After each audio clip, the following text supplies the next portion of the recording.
Assalamualaikum warahmatullahi wabarakatuh. Kami dari kelompok 8 izin mempresentasikan mata kuliah Statistik Inferensial tentang estimasi parameter pada pertemuan ke-11. Kelompok kami terdiri dari 2 orang, yaitu yang pertama saya sendiri, Zahra Nur Aisyah Syahadah, dan teman saya Rustika Yulianti.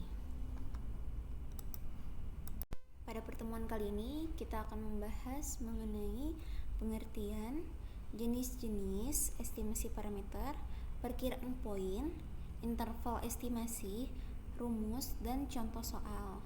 Langsung saja. Pengertian estimasi parameter. Estimasi parameter adalah metode statistik untuk memperkirakan nilai parameter populasi dari suatu sampel, yang artinya dalam statistik, estimasi parameter digunakan untuk memperkirakan suatu parameter populasi dengan melakukan perhitungan dengan sampel data.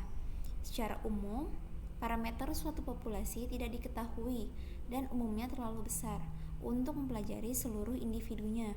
Dengan demikian, diambil sampel dari populasi. Sampel tersebut dianalisis secara statistik, dan yang terakhir, hasil yang diperoleh disimpulkan dari seluruh populasi. Dengan demikian, estimasi parameter statistik memungkinkan kita memiliki gambaran perkiraan tentang nilai parameter populasi. Pada saat memperkirakan suatu parameter, selalu ada margin kesalahan, karena nilai sebenarnya dari parameter populasi biasanya tidak diketahui ketika memperkirakan suatu parameter. Suatu perkiraan dibuat, dan oleh karena itu, perbedaan antara nilai sebenarnya dan nilai perkiraan dapat terjadi. Selanjutnya yaitu jenis-jenis estimasi parameter. Di sini jenis-jenis estimasi parameter ada 2, yaitu estimasi parameter spesifik dan estimasi parameter berdasarkan interval. Untuk yang spesifik melibatkan estimasi nilai parameter populasi ke nilai tertentu. Biasanya nilai parameter sampel digunakan sebagai estimasi parameter populasi. Yang kedua yaitu berdasarkan interval, yang didasarkan pada estimasi parameter populasi dengan suatu interval. Jadi memperkirakan parameter populasi ke satu nilai. Ia memperkirakan rentang nilai. Kemudian perkiraan poinnya yaitu estimasi titik, yang melibatkan perkiraan nilai pasti parameter populasi dari data sampel, yang artinya estimasi titik ini memberikan nilai spesifik dari suatu parameter populasi dengan menggunakan nilai sampel dari parameter tersebut sebagai acuan.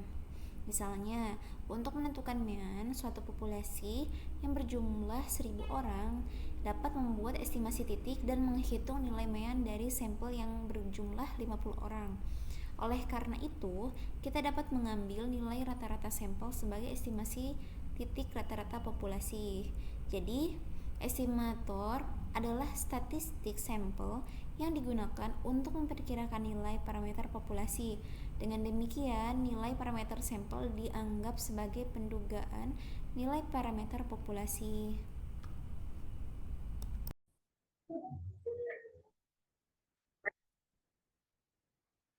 Selanjutnya, pembahasan interval estimasi.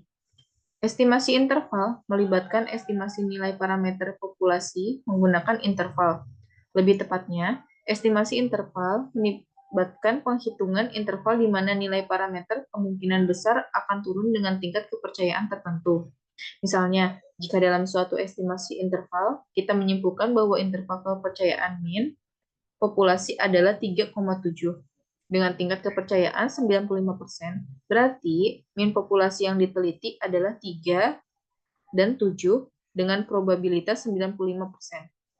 Interval yang memberikan perkiraan interval disebut interval kepercayaan.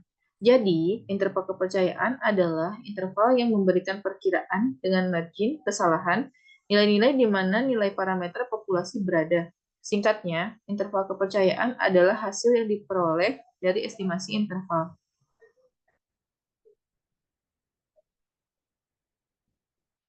Berikut ada beberapa rumus untuk menghitung estimasi parameter.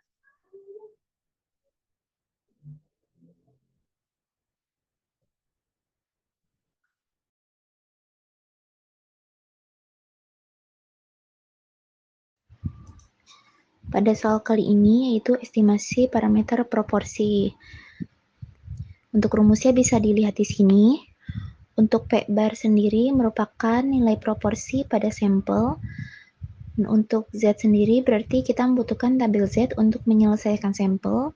Sedangkan P proporsi pada populasi yang ingin kita duga nilai sesungguhnya itu berapa. Untuk Q bar sendiri merupakan 1 kurang P bar dan N di sini adalah ukuran sampel. Langsung saja soalnya ada di sini. Sebuah sampel dari 500 lamaran pada suatu perusahaan terdapat 340 diantaranya adalah laki-laki. Carilah taksiran interval kepercayaan 90% dari proporsi pria yang melamar. Nah, diketahui untuk 500 lamaran itu merupakan ukuran sampel.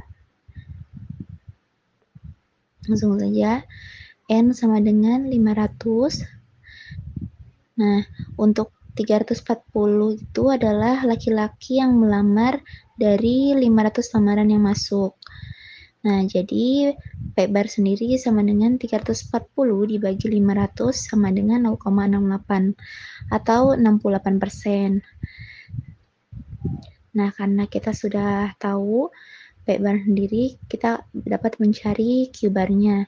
Q bar itu adalah 1 dikurang P bar, sama dengan 1 dikurang 0,68, yang hasilnya itu 0,32.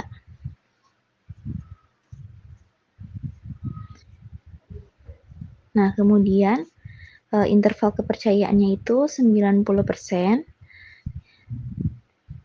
Kita tulis 1 min alfa sama dengan 90%.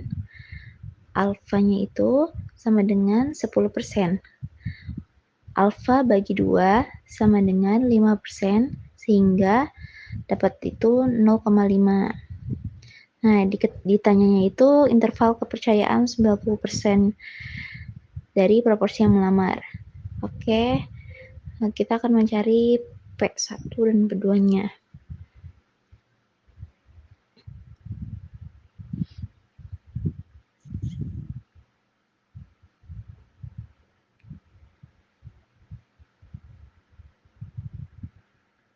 Nah, untuk jawabannya sendiri udah aku tulis di sebelah sini.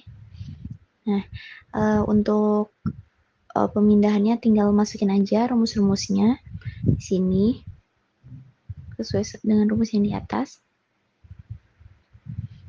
Nah, kemudian masukkan angkanya.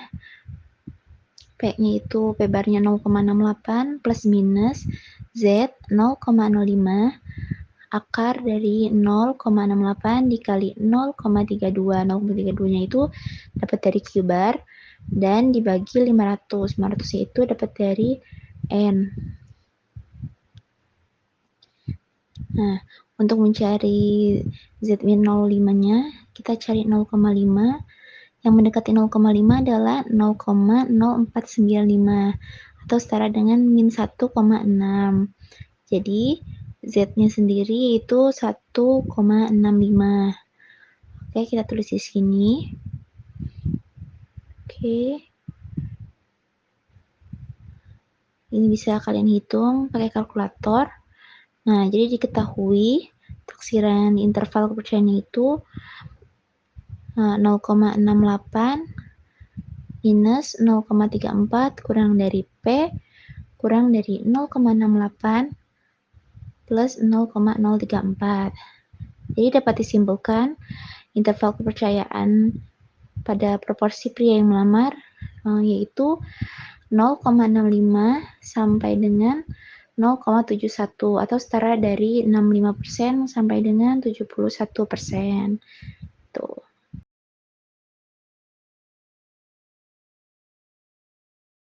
Selanjutnya ada pertanyaan kedua. Pertanyaannya, dari populasi para pegawai suatu perusahaan diambil sampel sebanyak 100 orang dan dicatat gaji bulanan masing-masing. Rata-rata dan simpangan baku gaji mereka adalah 3 juta dan 600.000. Buatlah interval kepercayaan 95% untuk menduga berapa sesungguhnya rata-rata gaji pegawai di perusahaan tersebut. Mari kita jawab. Kita tuliskan terlebih dahulu untuk rumusnya seperti berikut. Kemudian masukkan gajinya serta perhitungan persenannya, kemudian dikalikan, kemudian mendapatkan hasil. Dan kesimpulannya, jadi interval kepercayaan 95% untuk rata-rata gaji tahunan yang sesungguhnya dari pegawai perusahaan tersebut berkisar antara 1.824.000 sampai dengan 4.176.000. Cukup sekian presentasi dari kelompok kami. Semoga dapat bermanfaat bagi yang menonton. Kurang lebihnya mohon maaf. Wassalamualaikum warahmatullahi wabarakatuh.